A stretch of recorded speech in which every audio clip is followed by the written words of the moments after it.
Surratt Brothers Podcast, a conversation about church, sports, current events, and mostly church.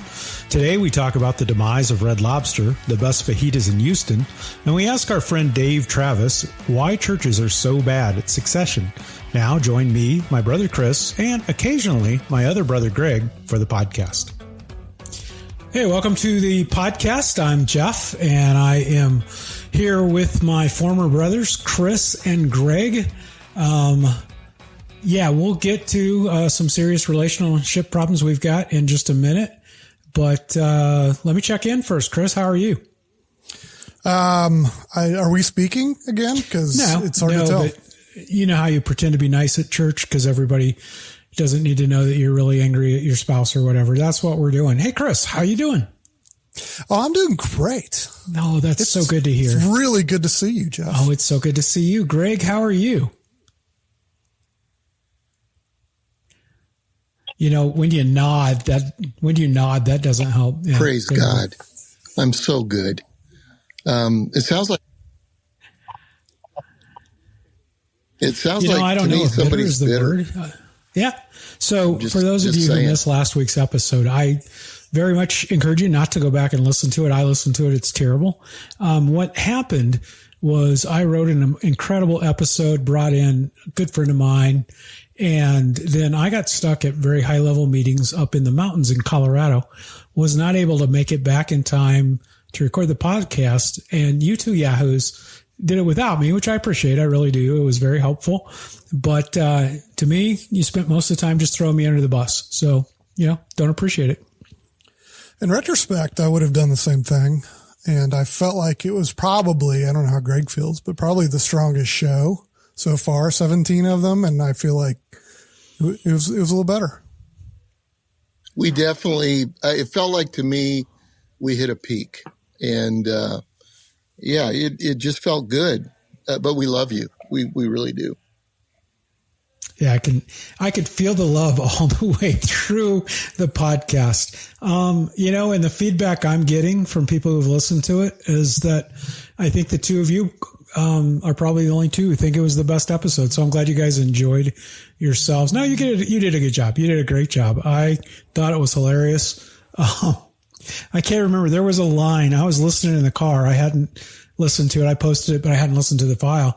And I'm listening in the car, and Greg, I think you said something, and I'm laughing out loud. And I thought, maybe this podcast is better without me. So it doesn't matter if it is or not. It was my idea. It's my software. So I'm staying on it. But yeah, you guys. So what really happened is I was at the church I work at. We were doing leadership meetings up in the mountains, and we all rode together. And I didn't think that through and realized as we're sitting in Vail, Colorado at lunch, amazing Mexican restaurant there, 2-hour lunch. I realized there is no way I make it back to Denver in time to do this podcast. So that's why I missed. My fault. But yeah, thanks for doing it. Tomorrow I'm headed to Nashville to see you, Chris, and hang out a little bit. Yeah, no, I'm excited to have you in. Chris lives in Nashville. Yeah, I told somebody today, I said, I'm headed to Nashville to see my brother and my younger brother. And they said, I thought he lived in Maui. And I said, well, apparently he doesn't anymore. And I didn't get to see him in Maui. So I'm going to, so I've never been to the Surratt family farm out in Nashville. No, I was going to say, we're excited to have you in Music City, but I don't think you've been to the country estate, as we call it. I have not. And I think you'll enjoy it. I'm going to fire up the Big Green Egg. Going to do some barbecue for you, and you can help mow my lawn. That's a weekly chore. So yeah, no, I'm excited you're coming. I am looking forward to it. Now with the chickens, do we eat the eggs? Do we eat the chickens, or do we pet them, or how does that work? We eat the eggs. We do not eat the chickens. Don't eat the chickens. Probably not a chance you'll be able to pet them unless Jenny or Brianna catches one for you. Okay. This is going to sound dumb. Greg, I don't know if you probably can't relate to this at all. I was thinking, I think I am going to ask you if I can fire up the mower. Like, I would love to mow. I mean, not your whole thing. You own like 90 acres, but to mow like a quarter acre, I think I would enjoy it. I haven't been on a riding mower since I pastored a little church in Texas. It's a lot of fun until you hit like acre 3, and then you're kind of over it. But yeah, at first it's a lot of fun. Hey, Greg, have you ever mowed a lawn? Have you ever used a lawnmower? I pay people to do that, and it looks like, it looks like it's hard, but no, I don't mow. Yeah. So you're out at the retreat today, Greg. What's going on in your world? Well, it's kind of it's a beautiful day, absolute beautiful day. But this is our last retreat of this season, and then we're closing down for 3 months while they rehab the place. And wow! So one of the more interesting parts is, this is a residential. It's just a residential piece of property that's beautiful, but we're going to put a new septic system in. A couple of weeks ago, anytime you have a high tide, lots of rain, and a whole bunch of people out here, it's just not a good combination. And so we're going to fix all that, and it's going to be great. Yeah. Yeah. Yeah. So that's good. Give the fish a little rest from getting cotton released. So that'll be good. Same fish all the time. Yep. Yeah. Exactly. Yep. So, Chris, before we came on, I think you were talking about you just flew back from St. Louis. What was going on in St. Louis? Yeah. Jenny got to go with me this time, working with a church in St. Charles, a really strong church that's looking at going big with multi-site. They've had some good growth over the last couple of years, but since it was St. Louis, grew up early life there. Geoff, I would say that's probably your hometown. You were there high school, middle school, something like that. But, we did some fun stuff. Like we drove by the old house. Oh, did you? Yeah. Waved at the person that's there. Didn't stop, but it was kind of fun seeing the old neighborhood. And then ate some fried ravioli, which if you're going to St. Louis is a definite must. And then the best part of the entire trip is we watched the Cardinals beat the Cubs. The Cardinals beat the Cubs. Wow. I did. It was actually, we went Friday night and they postponed because of storms. Uh-huh. And then, so we had to buy tickets for the next night and sat all the way at the top, but it was worth it because, the Cards came back from 2 runs down, in the, bottom of the 8th and won the game. Wow. That's surprising because we talked a few episodes ago about the Cubs, and Greg, I think they were on their way to the World Series. You were saying something about the Cardinals, like probably need to be relegated to the minor leagues. I haven't been following baseball that close. Greg, how are the Cubs doing now? They're doing great. They really are doing good. Yeah. That's an interesting conversation and all. But while Chris was talking about going by the old house, you know what came to my mind? Well, I want to know what came to your mind, but I do want to step back just a second because I did happen to glance at the standings, and as best I can tell, the Cardinals are 1 game back of the Cubs as of today. The Cubs are in a solid 3rd place in the division. I'm not sure the World Series is their next stop. Is it October? Is it May. October? No, it's right. I didn't realize that. It's right before June when the Cubs become completely irrelevant. Right now, they don't matter, and by June, they're irrelevant. I'm sorry, what were you saying about the old house? Well, I remember that our parents' dad was a pastor of basically an inner city church in St. Louis, and the church had been there for a long, long time. And Dad was, how long were you guys there? 8 years, something like that? And 5 years. And the church had a parsonage out in a very, very, very exclusive part of town. And this may just be a legend, but it seems to me that our mother would take, was it Izod? Was that the little thing that was on shirts? That was a big deal back then. Alligator. And he would... Yeah, alligator on an Izod shirt. She would sew those on Chris's shirt so he would fit in with all of his rich friends at school. Do you remember that or not? You know why I remember that? Do you know how I discovered that she was sewing them on? How's that? went to school one day, and a nice classmate pointed out how my alligator was upside down on my shirt. Oops. Is that like a flag upside down? Is that a national crisis, or was that just a small thing? Yeah, I think it's the same. It's a cry of distress, saying we're poor, and we can't afford the actual shirt. Right. Yeah. Thanks for bringing that up, Greg. That's good memory. Good memory. Good times.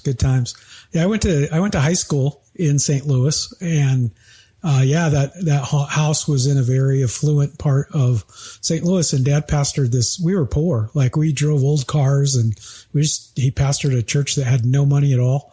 Went to high school with all these kids. Our high school, this was back in the 70s, and it was when busing for desegregation was a big deal.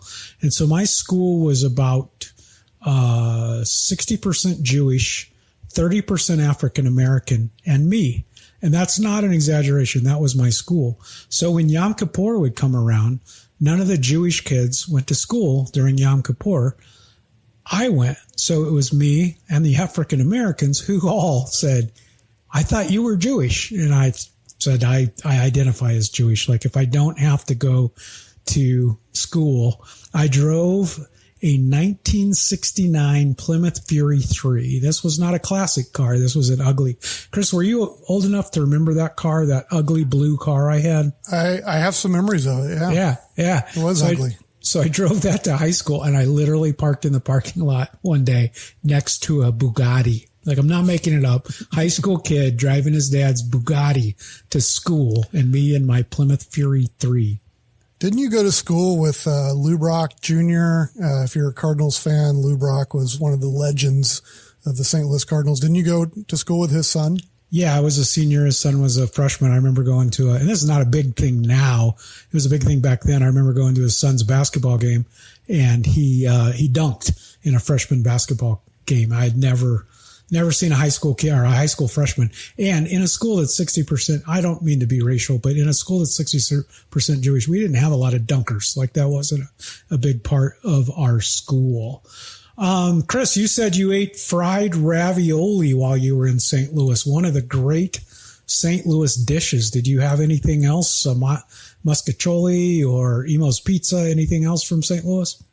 We did have Emo's Pizza. Nice. I can't go a trip to St. Louis without Emo's Pizza, although they have renamed it. It's now called Ballpark Pizza. Oh, okay. At least the one that's by the stadium. And my girls hate it because we always drag them to it. They don't like St. Louis. If you've never been to St. Louis and had pizza, it's cracker. Basically, It's a very, very thin crust. And I love it, but they hate it. But yeah, we had to do that. Oh, I love it too. There's no in between though. Everybody either absolutely hates Emo's or love it. So Greg, you weren't around St. Louis that much. You know what? We're pretending that Greg's here, but Chris and I both know his internet is so bad that he's in and out. He's like a ghost that just pops in once in a while. He'll drop in for the important stuff. We can probably keep going. As I started the question, he disappeared. So we're going to shift gears. Chris, did you see that that Red Lobster declared bankruptcy this week? I did see that. I have not been to a Red Lobster in years. I would say maybe at least a decade. But it's still sad to see something like that happen. You know, I honestly can't tell you the last time I went to Red Lobster, and I don't know why I quit going. It got this reputation as like it wasn't cool or whatever. I always liked it. I liked Red Lobster. You know what put them down finally was the all-you-can-eat shrimp. Did you ever go for the all-you-can-eat shrimp? No, I didn't. But didn't they? They had breadsticks. They would do this huge salad. I remember that was like for the whole table, and then they had like endless breadsticks, and you could. And then that's what I remember about Red Lobster. Sure, you're not thinking of Olive Garden, because Olive Garden does the breadsticks. You know what? The big I'm salad. Thinking about Olive Garden. Yeah, I think they're owned by the same restaurant, same chain, same corporate group. Yeah, Red Lobster. They started doing a seasonal all-you-can-eat shrimp. And my son would go and he'd eat like 50 shrimp, like literally 50 shrimp. Well, they decided that they were going to start doing it year round. And, they last year, I think $11 million just on shrimp. Wow. So yeah, wow. I got to thinking Red Lobster was kind of, when Sherry and I were first married, it was kind of our go-to, kind of fancy restaurant. Like that was fancy for us. In fact, after our son was born, our first time to go out to eat, we took him with us. We went to Red Lobster. I was holding him, on my shoulder, and we were waiting for our food to come. And it was our first out meal since he was born. And he threw up all over me. I was wearing my fancy sport coat and he all over. Sherry was in the bathroom. She came back. There I am, just covered in baby vomit. And we had to get our food to go. So that's my Red Lobster story. What was, Chris, what was your fancy restaurant when you were first married? Where'd you guys go? Oh, yeah. Fancy. We made no money like most people, I guess, when they first get married. So we had to save up for anything. But I remember there was a restaurant in Houston when we were dating. And then when we got married, I don't know if you remember, fajitas as a food had just become a big thing. I mean, I'm sure fajitas had existed, but as a meal at a Tex-Mex restaurant. And so there was a restaurant in Houston called Fajitas. You remember that restaurant? I do. I always thought it was the most creative naming of a restaurant ever. Yeah. So we would go to fajitas, and part of the deal was they would make the fajitas in the middle of the restaurant. So the restaurant or the kitchen was right in the middle. So by the time you finished eating, you smelled like fajitas until you took a bath or a shower. But, yeah, it's no longer there. We switched over to Papacitos at some point. Cause you told us they have better fajitas at Papacitos. And I was like, there's no way that a restaurant named Fajitas is not better than anyway. So yeah, but fajitas is gone. It's sad when we go back. So that's a good question. Is Papacitos fajita? I love both of them. Would you put Papacitos fajitas better or same, worse than? Yeah. Much better. Really? Better. Okay. Oh, yeah. I work with a guy who moved here a couple years ago from South Africa. And so this week he's driving his family across country, driving through Texas. So I said, when you go through Dallas, you have to have Papacitos. He's like, oh, thanks for the recommendation. I said, no, not a recommendation. When you go through Dallas, you are required to have Papacitos. Now he doesn't work for me. I can't require, but he texted me and said, okay, well, what do I order? I said, well, of course you order the fajitas with the chicken and the steak, and you get the queso. And of course you get beans and rice for everybody. He texted me back and said it was amazing, life-changing. There you go. Mm-hmm. So we should get Papacitos to be a sponsor of the podcast. I'll reach out. We'll see. I think we've mentioned them 4 or 5 times on the podcast. So fajitas went away. Red Lobster's going away. What other icons of your youth have already disappeared? I was thinking about this, and maybe they still exist, but I just don't see them anymore. We don't go to them. But do you remember cafeteria restaurants? There were a few in Houston. Furs was one that we went to every single Sunday.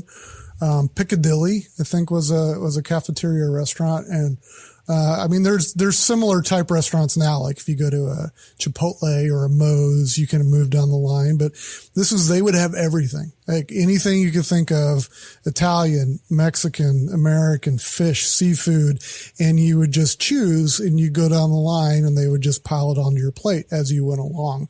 And my favorite memory of going to one of those was, a dad as our pastor had brought in the singing group from India. And so we decided to take them out to this cafeteria. I think it was Furs, and nobody gave them any instructions or anything. And so they just went along and ordered, everything. Like literally every single thing along the line they ordered and put on their plates. And by the time we got to the end, I don't even know what it cost, but they had loaded up every single item. It was hilarious. That's my favorite memory of cafeteria. That's funny. If you haven't been to cafeterias, you pay per item. So yes. The more items you get, the more it costs. So probably it was like $50 a kid. I remember those kids coming. This was in the 80s. So I'm sure it was really expensive. My favorite Indian leader restaurant story we went out to eat with one of Dad's friends from India, right? And it was a sit down restaurant, and he was looking at the menu, and the server came around and said, "Hey, any questions about the menu?" And he said, I have one question. What is a chicken finger? I was thinking literal chicken fingers would be a lot. So Greg, we're talking about things from our youth that have disappeared. We started by talking about Red Lobster declared bankruptcy this week. And so it will eventually be gone. And we're just kind of reminiscing about other things that we went to regularly or enjoyed as teenagers or kids, and they're just gone from the world. Anything that you can think of that has disappeared? Yeah, my internet is struggling just a bit. We are at the retreat, and we're hoping to upgrade that. But I heard you guys talking about your go-to restaurant when you were first married. Ours was Golden Corral.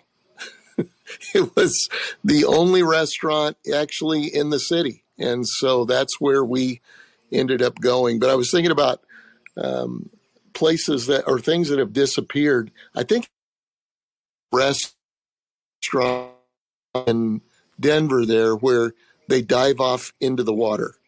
Casa Bonita. That's it. And it disappeared for a while. And I guess from what I hear, it's back. So my kids, my kids went to Casa Bonita the other day. We've been trying to you have to get tickets. You can't just show up. So they got tickets. Yeah, they got tickets. It costs to get in. It costs $40-some each for an adult, $25 for a kid. No matter what you order, that's what it costs. They said it's beautiful. It's clean. But Chris, you were talking cafeteria. They said it's cafeteria food. Like it's better than it used to be, but just marginally because you're still eating at a cafeteria. That was always the worst food ever. Ever. But it's nostalgic because every time we come back to Denver, she would want to open to get Mexican food, which by the Casa Bonita, and she always insisted on going. And But anyway, good to hear that the food is still bad and very expensive.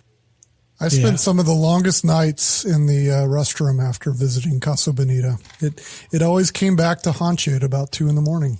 One of the last times I went was with, one of the last times I went, Chris, was with you. I remember you loving on the sopapillas. Oh, that was the great thing. You could get unlimited sopapillas. So they've changed it, I guess, a little bit. Now you get sopapillas, but then if you want more, it's an upcharge. So you get like two per person or something, but an upcharge if you want more. So it's for a family of 4 with 2 kids, it's $150, and you have to pay extra for extra sopapillas. So but saying that, the only way you can get a ticket is you have to get an invite by email. And then you can go and sign up for a ticket, and the tickets are always sold out. So they're doing okay. It's working. It absolutely They got South Park money. That's right. South Park money. That's right. So I want to talk about something semi-serious, maybe not. We'll see. So I was rereading a book by Henry Nouwen, and I just want to say that because it makes me sound smarter than I am. The book I was reading is 57 pages long. It took me 1 hour to read. I've read it probably 5 or 6 times now. In the Name of Jesus is the name of the book. And I was just reading along and saw a quote that I thought was interesting. Didn't think anything of it. Just, I was using a Kindle app, which, by the way, side note, Kindle does the best job of being able to share things that you're reading on social media. Like it does a really nice job. So anyway, I just highlighted it, click share, put it on the internet, didn't think anything about it. And then it didn't go viral, but for just random quotes, like 150, 60, 200 people liked it, 30, 50, 100, whatever, shared it. Greg, you actually commented on it and said you assumed it was about you, which probably says a lot about you, to be honest with you, that you looked at a random 30-year-old Henry Nouwen quote and thought, oh, that must be about me.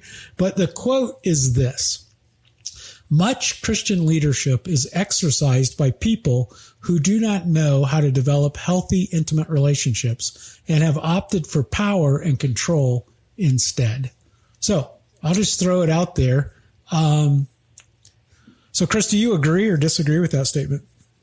I somewhat agree. I mean, I know a lot of pastors, and I don't know that much Christian leadership, but there's definitely some Christian leadership that abuse their power and use their power and probably forsake intimate relationships. I have been around some pastors that I would say that definitely fits. So I would say I mostly agree. What about you?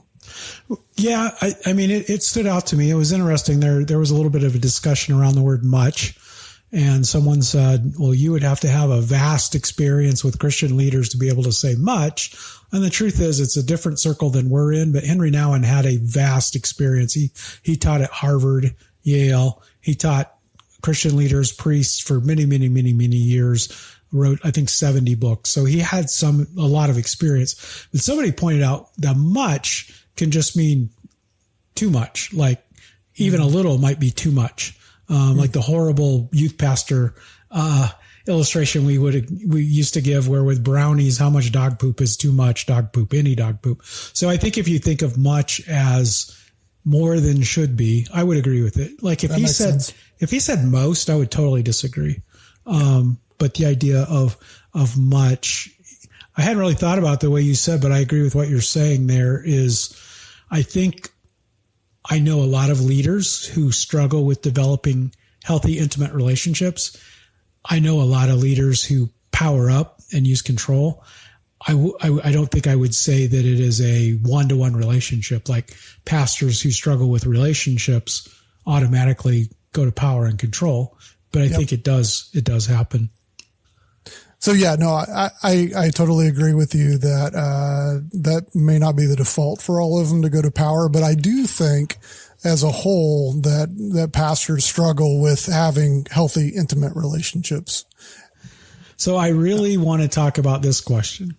Not as much about do we agree or disagree with Henry Nouwen. And, I think I'll ask our friend Dave.travis. He's going to come on in a few minutes, or maybe I won't. But the question is I wonder why pastors struggle developing healthy relationships. If Greg gets internet, I'm sure he would agree that a lot of the guys who come to the retreat, one of the challenges they have is having healthy relationships with other pastors. And I wonder why that is. Why do pastors struggle developing healthy relationships? Yeah, I thought of a couple of things. I think one is a fear of betrayal. If you've been a pastor for any amount of time, you've had somebody that you trusted or loved or cared for kind of turn on you, whether that's leaving the church in a bad way or just leaving quietly and disappearing or whatever that is. And I think, a lot of pastors quite normally build up a tough skin. I remember, when I was a campus pastor and we launched a church, and after a couple of years of watching people who I thought would be there for a long time, disappear, I tended to not, get too close to people too quickly. So I think that fear of just people betraying. And then the other thing I thought about is just the vulnerability that it takes to have an intimate, healthy relationship. I mean, you've really got to be open and to have that kind of community. And that's tough. That's tough for a leader at the top. It's tough for leadership. And that's why a lot of times I will recommend that a lead pastor might not necessarily have a group from people within the church, but if you can have a group of peers, other pastors, that can be sometimes an easier place to be vulnerable than if you had church members in your group. Yeah. Yeah. As you're talking, I thought about Dad, and early on, you were born here in Denver, but most of our time in Denver was before you were born. And of course, you don't remember any of it. Dad had really close friends when he pastored here in Denver.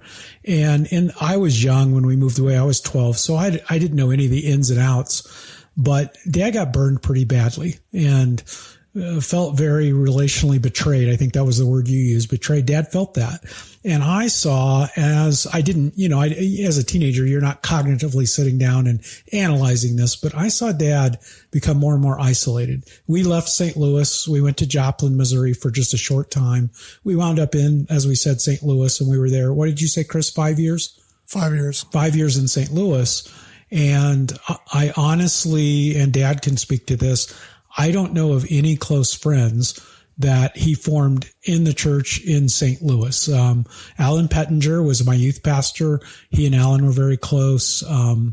But I don't remember anybody else that he would connect with. Now, when you guys moved to Houston, I think he made some friends there in the church, but he still was very, very guarded. And I kind of got Dad never said this, but I kind of got the,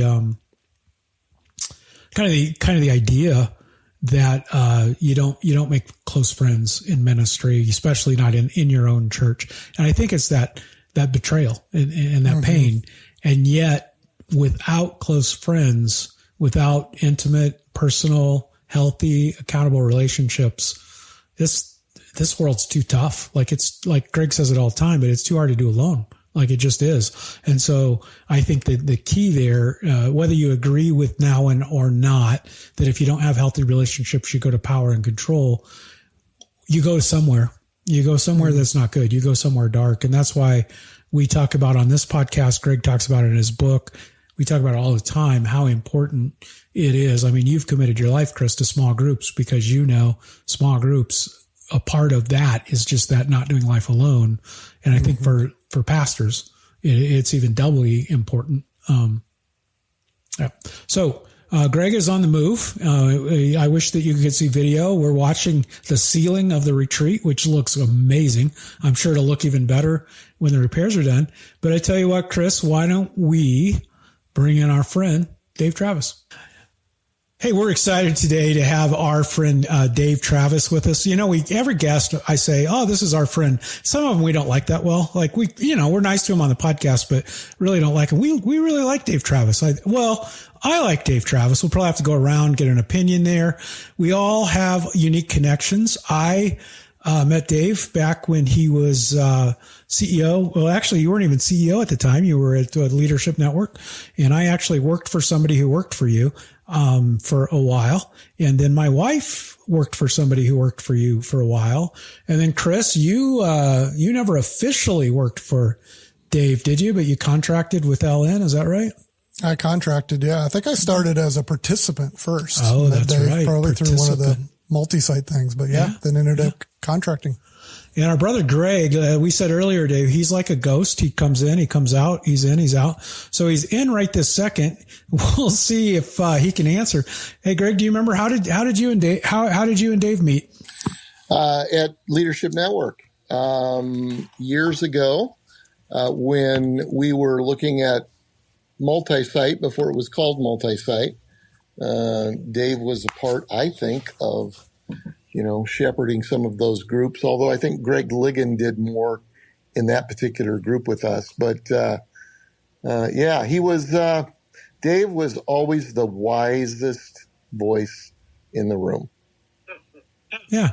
Which I think probably had more to do with the room than Dave, but that's, I agree with that. We'll decide. Yeah. So Dave, I want to give you a proper introduction. So we've been talking about AI, and I'm going to ask you a little bit about AI, but we've been talking about AI a little bit on the podcast. And so I'm going to try something here. We'll see if it works or not, but I'm going to play the Dave.travis AI introduction. Dave.travis is a prominent consultant and advisor in the church and nonprofit sector, known for his strategic insight and leadership development work. He served as the CEO of Leadership Network, an organization that supports innovative church leaders through resources and networking opportunities. With a focus on strategic planning, organizational growth, and peer learning, Dave has helped numerous churches and nonprofits enhance their effectiveness and impact. He has also authored books and articles on church leadership, sharing his expertise widely. His work continues to influence many in the realm of church leadership and organizational development. So there it is, the AI introduction of Dave.travis. Dave, it's great to have you. Where are you coming to us from today? I'm coming from my home outside of Atlanta, Georgia, Snellville, Georgia. Got my Braves shirt on, as you see. Oh, yeah, we've talked a little baseball. We talked a little Cubs baseball and just asking Greg how the Cubs are doing. He didn't really want to talk much about that, but yeah, so we don't talk about Rockies baseball where I where I live. It is such an honor to have you on here.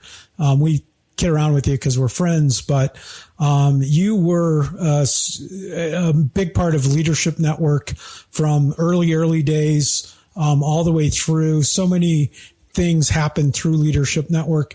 Dave, I wanted to ask you, as you think back, and I haven't, prepped you, so it may take you a minute, but as you think about on the years of Leadership Network and you guys being involved in the Young Leaders Network and the multi-site movement and just so many other things, what are you most proud of from your years at Leadership Network? What do you look back and go, man, I'm just glad that I was a part of leading that?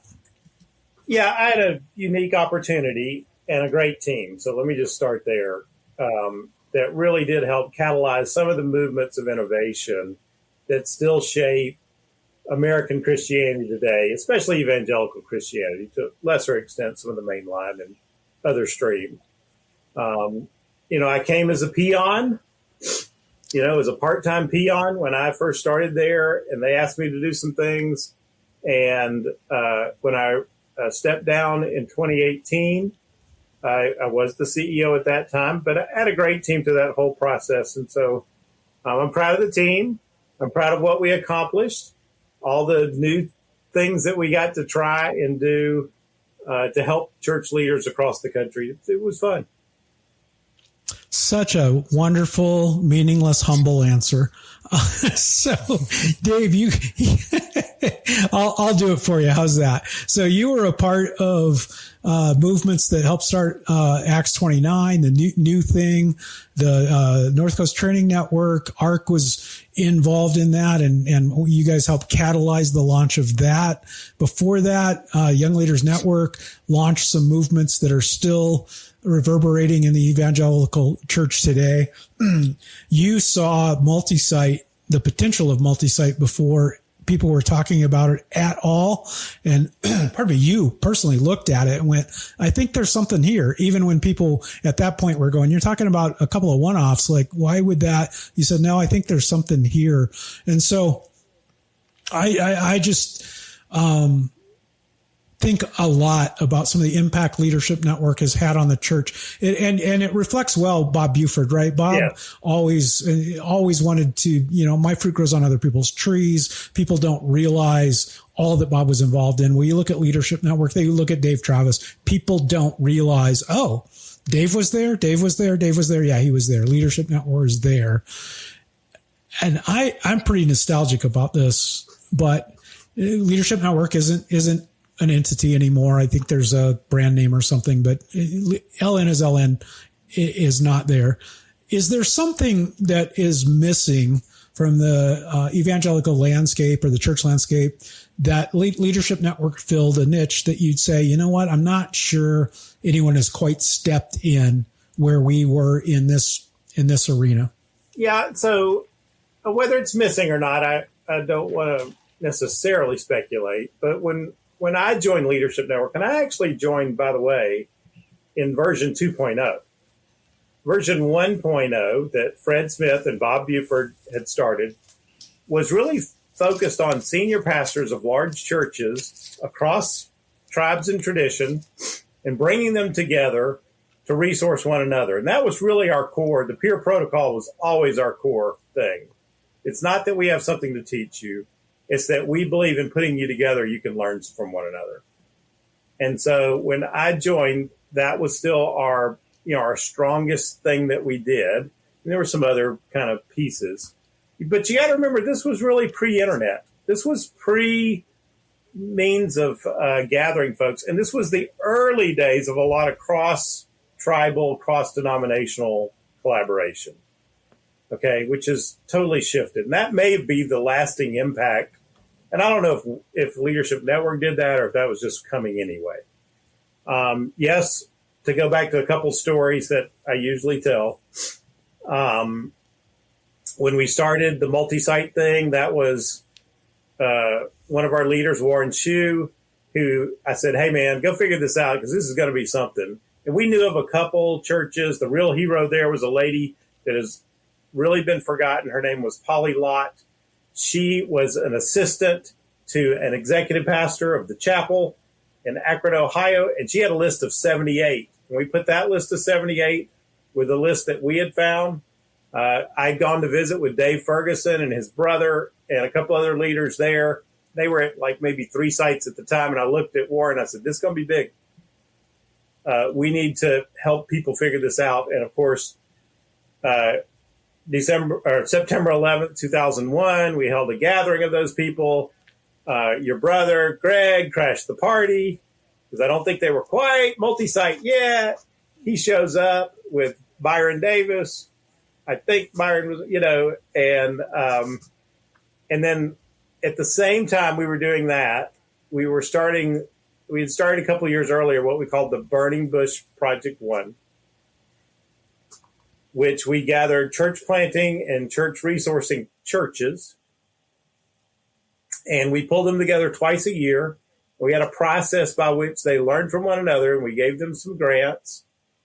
And it multiplied their efforts. And they said, man, we'd kill to be in a room like this twice a year. So after, 2001, 2002, we didn't invent them, but we said, look, let's do our programming in cohorts around innovation. Partly that was because our CEO at the time, a guy named Tom Wilson, Tom said, man, I can sell that. I understand that. I don't understand all this other stuff we're doing, but man, that I get. I see the power in that. And so I can still remember, I'll tell a Greg story here. We're in Bob Buford's apartment, the penthouse on Turtle Creek, and Billy Hornsby's there, the late, great Billy Hornsby. And he says, let me tell you what you got to have to start an ARC church or to get a provision from ARC. You got to have 50 people and not just names on the list. I got to see them.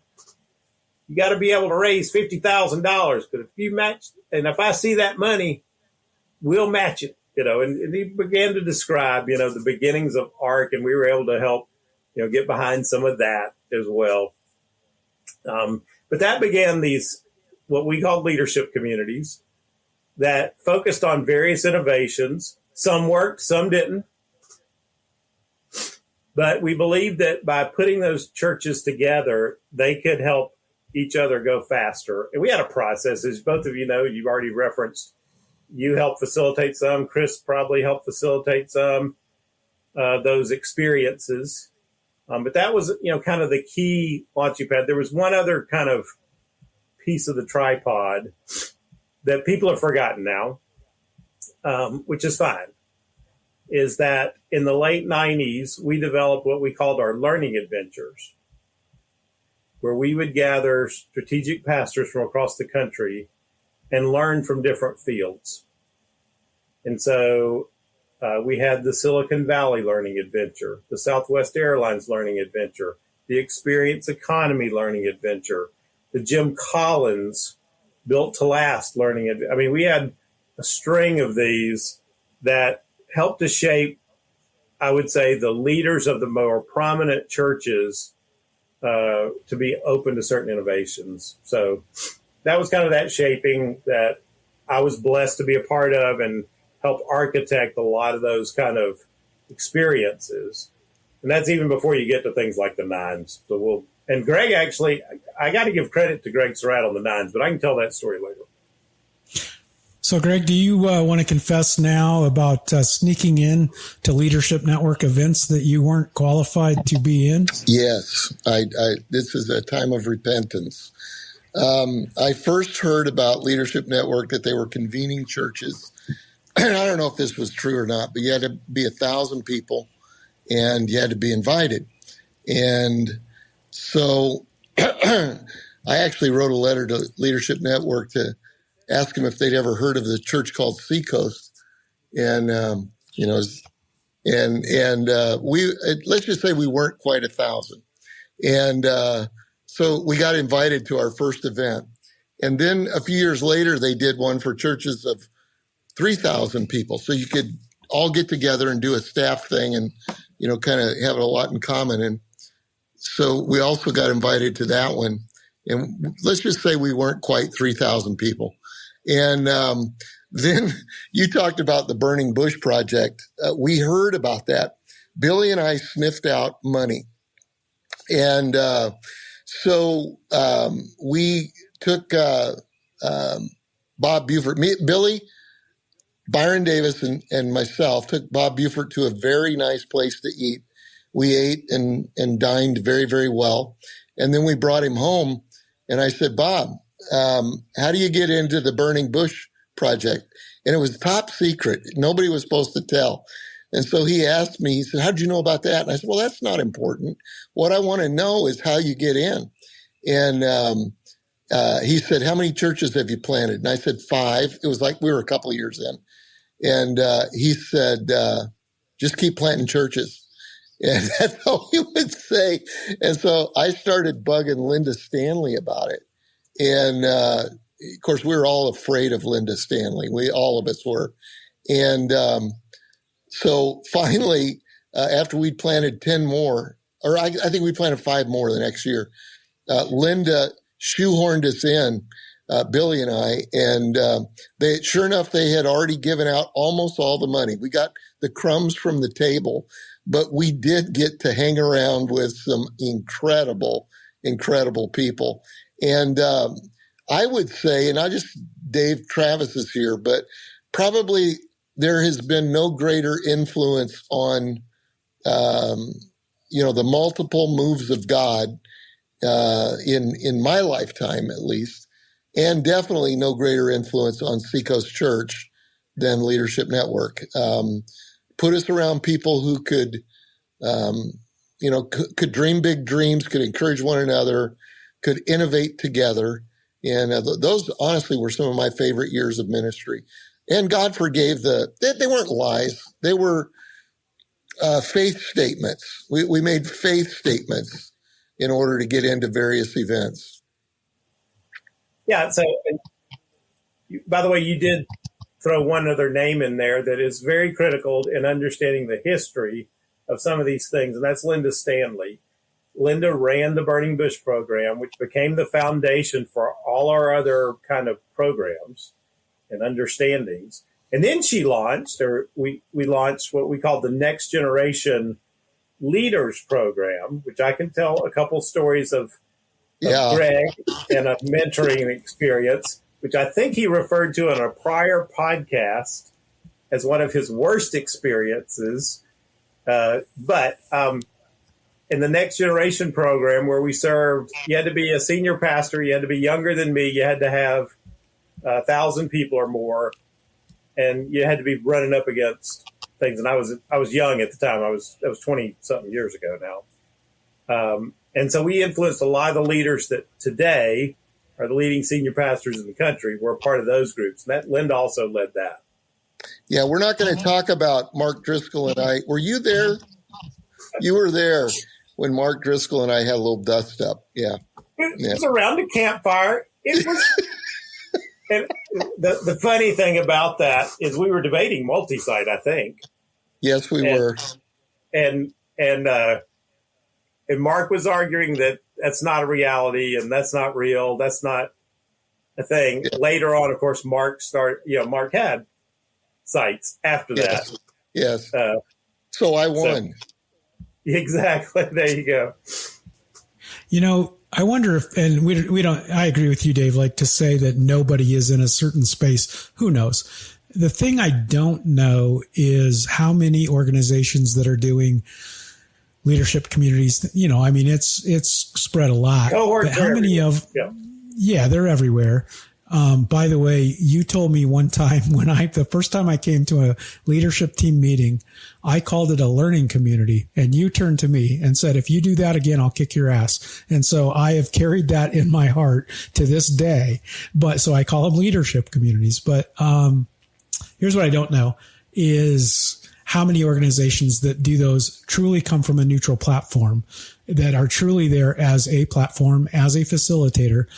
Because like you said, Greg, where Mark was pushing back against multi-site, it's some of those moments that drove us when I was at Seacoast to some of our best innovation. I remember at the first meeting that we had of multi-site at Community Christian in Chicago in Naperville, Larry Osborne, who is brilliant, Larry Osborne gets up and says, hey, those of you who think you can do multi-site in a movie theater, you can't do it. It's impossible. And one of us turned to the other one. I don't remember which one, but one of us turned to the other one and said, we're only doing movie theaters. And at one point we had campuses in 6 different movie theaters around just because of Larry. And it was because Larry Osborne said we couldn't do it. Yeah. Larry, at that same meeting, we all did action plans, and then we'd write on sticky notes comments to help people along. Larry went around to every church and wrote on a sticky note and stuck it on their plan, "This sucks." And but it was that kind of stuff that drove us. So I want to shift gears just a minute, because Dave, you have I don't know if you would call it a prophetic gift. You're Southern Baptist and there are no gifts, but if there were gifts, you can see if there were gifts, Geoff, women wouldn't have them. Right. Yeah, I know that too. And they would have ceased with the death of whoever was last, John. One of the things we did love about Leadership Network, again, is within a very small circle of, common beliefs, there was a lot of range on theology. Oh, yeah. What I was going to say, though, Dave, and seriously, is you have this ability to look down the road. I think if there's a flaw in your ability, and I'm being honest, it's sometimes you see too far down the road. Like, it's so far down the road that people are like, you're nuts. And then when we get there, it's like, didn't Dave.travis say this? So at a LTM, you probably don't even remember this, but you made us do an exercise where, as facilitators and community leaders and stuff, we had to envision what would happen if the church had to shut down and couldn't meet on Sundays. And I remember thinking, that is the dumbest thing I've ever heard. Like, this, he's smoking dope at night. I don't know what he's doing. Why are we having this discussion? And we had a robust conversation, and I walked away from that LTM going, well, there's an hour and a half of my life I'll never get back. That was worthless. Well, of course, you were just, I forget how many years. It was many years before COVID, but that's exactly what happened. We dug up the other day when Sherry worked for LTM, or worked for Leadership Network. Do you remember the flip cameras? Does anybody, Greg or Chris, you remember the flip cameras? So you gave everybody a flip camera, and you told them, you guys have to go make a video, and you have to edit it, and you have to make some changes in it. Because you need to know how to do video, because video is going to be a big deal in the church. This was pre-YouTube. This was pre some of the internet stuff. Like, internet was there, but it wasn't a big deal. And so Sherry, being Sherry, recorded some video, sent it to me, said, edit it and send it back. So that's what we did. But again, my point being, you were way ahead of the video curve on that. So here's the question, Dave. You think about this stuff all the time. I know you do. You're still deeply involved in helping churches figure out their next. What do you see down the road? Like, what trends, what influences, what's happening in our culture? And it may not be, church is going to shut down, but here's something churches should be paying attention to that maybe we're not. Yeah, I think you're giving me too much credit, but because what I always looked for were things that were already starting to happen, and that there were several people talking about it. It's not that you're projecting out of nothing, okay? You're looking, and Leadership Network always said, everything starts with a list. Find me 60 churches working on this, and then I'll believe you, right? Then we might have something. So, and I don't want to sound too self-serving, but, I've had a lot more calls recently, and I only do very limited things these days. So I've had a lot more calls about the role of the board. And this is especially true at a church board, or whatever you call your board. Okay. Elders, overseers, direction team, I don't care. But whatever you call that kind of governing, accountability, guidance group, especially as we've moved from founders to the successors of the boomer generation church. I mean, this is a big issue, is how do those operate? How do they help the church? How do they help the leadership teams? How do they help the staff? So I think that's a big issue. When I joined Leadership Network in 1995, they told me then, friend Bob, hey, succession is going to be a big issue in the future. And no one knows what they're doing. Okay. And so we began working on that in 1995. And now that's really all I do. Okay. Is help churches in that area. And I had, this week, I've got 7 calls with prospective, kind of clients or people that are like, hey man, we understand you you know a little something about this. Can you just share what you learned? I'm like, yeah, sure. I have no problem spending a couple hours on the phone with you to share what I've learned in those kind of areas. And so I see that happening.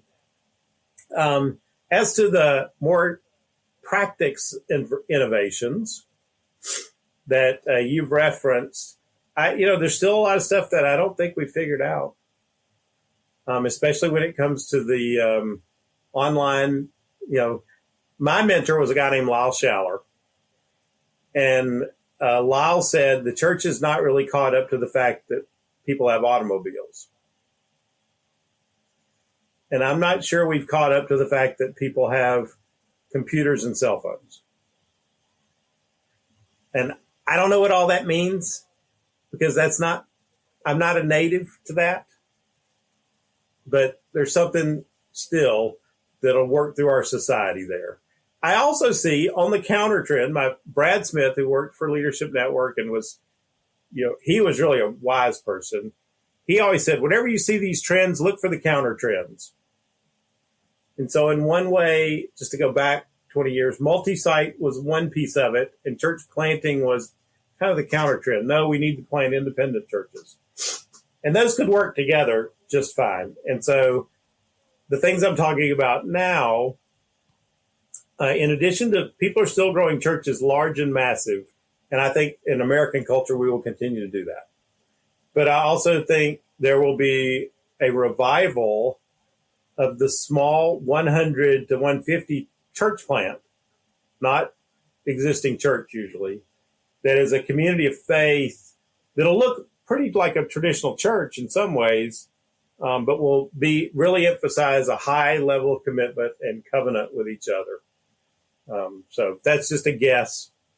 Here again, when I find enough people talking about it, I'll say that could be a trend, but I don't have the data anymore. Yeah, that's awesome. Greg, I want you to weigh in. Chris, you can too, obviously. I do want to go back before I forget. You mentioned Polly Lott. That's so interesting. I served on a church staff with Polly Lott here in Denver. She's still a very good friend, and I will pass on to her. I doubt she listens to this podcast. Our audience is like 4 people. Yeah, but exactly. I will send her that clip. Thanks for mentioning that. Well, hey, Greg. Polly worked for Craig Williford, and Craig was the one that said, talk to Polly. And of course, Craig moved to Denver, and that was how it. Yeah. At the chapel out, actually went out there, and they were in one of our groups. Yep. That's why I was out there. Yep. So Greg, I want to go back to something Dave said, talking about boards, right? And how boards govern and what they look like. So I'm watching a church that I used to be connected with. I probably shouldn't have said that. People can figure it out. It's not Seacoast. It's not Saddleback. A church I used to be connected with that I'm watching that go through a really, really rough time again. And I think part of it is they still haven't quite figured out the board governance piece. You, Greg, walk with pastors every day. Do you see that as part of a challenge that leaders are dealing with, or? Without a doubt. And I know for years, 13 years specifically at the beginning of our church, I stiff-armed any kind of a board because of fear, because I saw what happened with my dad and, what happens all over in small churches, especially. And the church structure, I was talking to a guy just the other day and out here at the retreat, and he said, I have bought into a church structure that is eating my lunch. And I listened to it a little bit, and I said, yeah, you have, and you need to learn to deal with that because there are a lot of important things in planning a church. But if you don't get the structure right, especially at the board level, you can a bad board can destroy any opportunity for growth, and a good board can multiply the potential for great things. And we could talk for a long time about that. I'm not anti-board. I'm anti certain types of structure that, and everybody always says this is the biblical form of church government. It's like, okay, all right. I have a lot to say about that, but not on this podcast right now. But I do think it is a crucial crucial issue on both sides. It can destroy you. It can also give you wings. And so it should be supercharging the ministry. Yes. And there's three big components of that. And they look different at every place. So, and large churches, about 4 different kind of styles of this, but that's probably more than you want to know right now. So I won't go there. Well, that kind of leads me into my last question I want to ask you, Dave. You work with succession, and you're as far as if I had a Rolodex, you would be the go-to on succession. Anytime churches are looking at it, I always say, well, if you haven't talked to Dave.travis, that's what you got to do. That's not a compliment. That's just you do it really well. And in that, you work with boards a lot. And so I think there's and we'll put in the show notes, obviously, a link to Dave works with Generis, does his work through Generis. And we'll put a link in there. So if you are looking at succession or you're in the middle of it, I highly recommend just reach out to Dave and kind of chat with him and figure out what's next. But last thing I want to ask you is on that. So Greg and I have a mutual friend, and we're not going to name him and we're not going to name his church, but I will tell you he's in the deep South. And so Dave, you might figure out who it is, but they just went through succession. You walked them through it, and Greg and I watched from the other side, and all we said to him was, listen to what Dave said, do what Dave said. And then we'd see him again, and he'd tell us all this other stuff. And we go, but what did Dave say? Well, Dave said this, but like, okay, you hired Dave. Maybe you should do what Dave said. And so not about his specific situation. Give me a mistake or two that you see churches make, and then maybe not your clients, but you see churches make when it comes to this question of succession. Yeah. Well, I think when a pastor tries to lead it themselves, they get in a mess. Okay. Because it's hard to advocate for, what your future role or what God has called you to do next.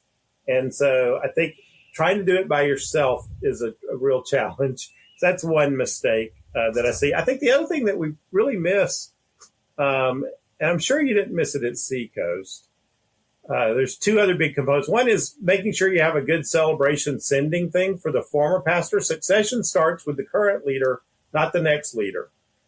And we need to have a season of celebration where we're celebrating all God's done, because the more we can celebrate the couple or the person that has helped lead our church to where we are, the more we can do that, the more likely we are to embrace the next leader, because we've left nothing unsaid.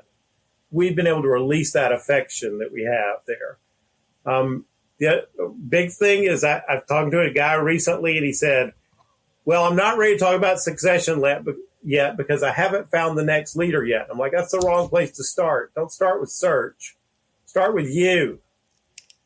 What's going to happen to you? If you've been the founder of this church, what are you, going to have to do, or what's going to be your next role here, if it's here or elsewhere? Leaders have to have a role to play, or they'll go back and start messing with the next leader. I'm not pointing fingers at anybody now. I'm just saying. Okay. And finally, what's really missed, I find, even in internal succession plans, but we especially need it for externals, is what I call the onboarding on-ramp. It's like we find the next pastor, we celebrate the last pastor, and then we say, all right, son, here are the keys, or daughter, and say, here are the keys. It's all yours now. Have at it. And so we don't have good 30, 60, 90, 120-day plans for that immediate season after they assume leadership. I see so many people fail, or at least they step in a cow patty in that first 30, 60, 90 that could have been avoided if we'd have helped them a little bit and if we'd have planned that better. So those are my quick, easy things that I see over and over and over and over. The worst cases are when a pastor tells me, we've been talking for a couple of years, and they say, no, I got it. And the thing is, large churches like Seacoast, I'm not being critical here, they've been great experimenters. And when something didn't work, we said, well, that didn't work. Let's try something else. The thing with succession is it's hard to get a second shot at. It's really challenging. You don't want a false start. You want to be confident that you've got a good plan and you're working that path. So that's my quick offs. I do have to tell 2 stories before we close. By the way, Chris Surratt, the silent brother, the harpo of the set, Chris actually hosted us. I think it was for the Nines one year there when he was on staff at Cross Point. He arranged for all that. My Greg Surratt story is Greg helped create the Nines, in that we were at, speaking of North Coast Church, we were out there. We were having a bull session after a conference that North Coast, Seacoast, and Community Christian had helped put on. And Greg said, man, I wish we could do this and have it for free and broadcast over the internet. And I looked at Todd Rhodes, who was on our team at the time, and I said, what do you think? And he said, we're going to do that. And what that became was we changed the idea a little bit to make it a little more accessible and a little more, and we did the Nines on September 9th, 2009 for, it was a little over 9 hours, but, and that became a thing for 4 or 5 years where we did these online specialty conferences and then all day deals. And, just to help leaders share what they've learned in a short format. I wish somebody still did that, but we talked to Todd on the podcast, and I was there. The first one I was there in Dallas, because you did it in Dallas, the first one. And microphones were duct taped to chairs, cameras were duct taped to chairs. It was the most low rent, low tech thing I've ever seen. But in 2009, nobody else could figure it out. So yeah, there's a lot of online conferences now, but it's different. Yeah. That one was a democratic or a decentralized.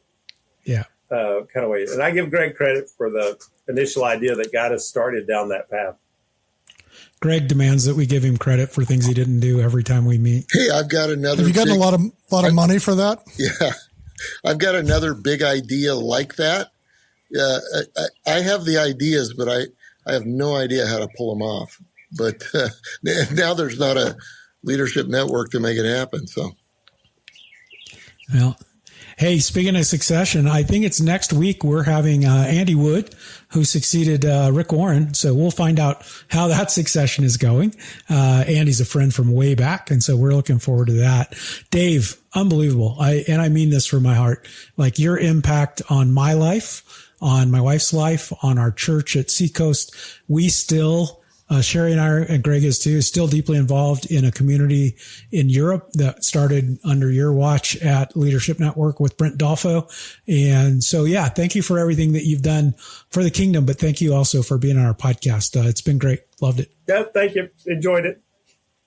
Man, Chris, I don't know. I want to hear your feedback. You didn't get a chance to talk so much because when you have Greg, me, and Dave.travis in a room, there's not a lot of air left, but give me a couple of thoughts. Yeah, I haven't talked to Dave in a while. I think I saw him in Exponential about 4 or 5 years ago. And it's just amazing to me that he's still got his finger on the pulse of what's happening in church life, kind of where it's going. And, I do think that succession is one of the biggest things facing the church today. I was talking about this the other day, that we are seeing a dividing line right now with some of those really, big mega churches like a Saddleback, which we'll talk to Andy next week, Seacoast a few years ago, but we're going to see it with Life Church at some point. We're going to see it with North Point at some point. These are all coming down the road, and it's like, what is next for those churches that kind of set the course for, decades? Yep. So I love that he's leaning into that. Yeah, I am too. And I'm in it. You were a big guy, Dave. Chris, you were so involved in early days with a lot of leadership communities. Both you and I led them together, which was fun. Yep. And then you were, a participant. Yeah. Big stuff. I know we got to go. This show is 9 hours long. 8 hours of it, we're trying to figure out Greg's internet, a little behind the scenes thing. So everybody knows Chris edits Chris edits the show. And so I'm very happy for that, because it will take him 12 hours to edit this. It'll take me, probably 30 seconds to post it. And it'll be great. This will come out in about 3 months. That's when it'll be ready. Yeah. So back in 2024 when we did this, hey, everybody, thanks for joining us. As always, the links are in the show notes. There's a link down there to Generis and Dave.travis. There's links to connect with us online. Also, we have a newsletter that we kind of like. I would love for you to check that out. There's a link on there. And hey, if you would like us and comment, it helps kind of get the word out. So if you do that, Chris, see you tomorrow. So yeah, I want to talk about one of our sponsors, and that's Intentional Reach. And they could be your partner in turning audio and video sermons into top-notch transcripts. And they specialize in sermon transcription, podcasts, conferences, interviews, webinars. If it's spoken, they transcribe it. And these transcripts can boost your online reach up to threefold. Search engines love text, and transcripts make your content more searchable. Plus, at about $400 a month, it's a cost-effective way to expand your audience. And they're not just for websites. They can be repurposed for newsletters, blogs, social media, and more. So check it out. Go to intentionalreach.com and hit Get Your Transcripts today.